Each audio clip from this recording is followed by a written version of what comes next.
Bonjour, je m'appelle Colette. Moi, c'est Flore. Hermine, Nous allons vous lire Les rhapsodies de réalité. du pasteur Chris Oyakilome. Suivez-nous. Bonjour, je vais vous lire la Rhapsodie des réalités du pasteur Chris Oyakilome. Et le thème d'aujourd'hui est la vie invisible. La vie invisible. Je vous écris ces choses afin que vous sachiez que vous avez la vie éternelle. Vous qui croyez au nom du Fils de Dieu. 1 Jean 5, verset 13. L'histoire de l'Église nous dit comment Jean, l'auteur de notre verset d'ouverture, a été confronté à une persécution intense à cause de sa foi. Il a été capturé et plongé dans un grand récipient d'huile bouillante dans l'intention de le frire vivant. Ils ont allumé le feu pendant qu'il était à l'intérieur, mais quelque chose de remarquable s'est passé. L'huile a brûlé, mais Jean était toujours là, vivant et indemne. Ces persécuteurs qui ne comprenaient pas comment quiconque pouvait survivre à une telle épreuve conclurent que sa vie était bien divine. Et pour cette raison, il fut appelé Saint Jean le Divin. Il fut par la suite banni et exilé à Patmos, une île grecque, où il a écrit le livre de l'Apocalypse. Qu'est-ce qui a rendu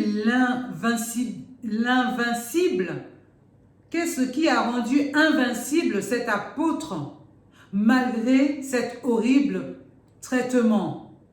Il avait la vie éternelle. Il a écrit et exhorté l'Église à en prendre conscience. Comme le dit notre verset d'ouverture, il a dit « Je veux que vous sachiez que vous avez la vie éternelle ». Le mot « sachez » est traduit en grec « eido » et cela signifie « observer » ou « devenir conscient ». Connaissance avec prise de conscience. Jean a atteint ce niveau de conscience que la vie éternelle, l'essence même de la divinité, était à l'œuvre en lui. Cette même vie de victoire absolue, de gloire, de justice et de domination en Christ a supplanté notre vie humaine. Nous rendons indestructibles. Soyez pleinement convaincus de cette vérité. Ne vous contentez pas de prêcher, chanter et danser à ce sujet, que le fait d'être un être divin et non un simple humain soit un état d'esprit effectif, présent dans votre esprit. Vous appartenez à la classe divine, un associé du genre divin. Béni soit Dieu.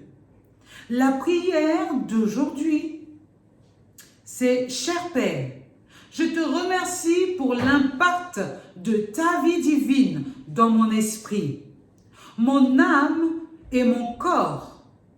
Cette vie divine, elle jaillit de mon être, détruisant et repoussant la maladie, l'infirmité, la mort, la pauvreté et tout ce qui est incompatible avec les provisions de l'évangile de Christ.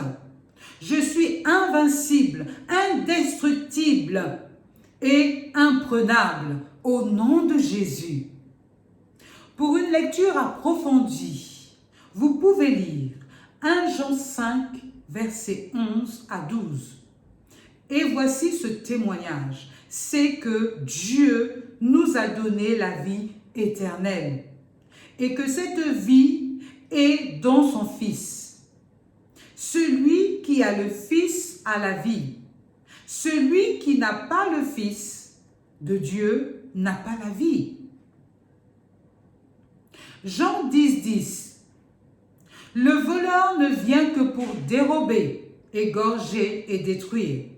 Moi, je suis venu afin que les brebis aient la vie et qu'elles soient dans l'abondance.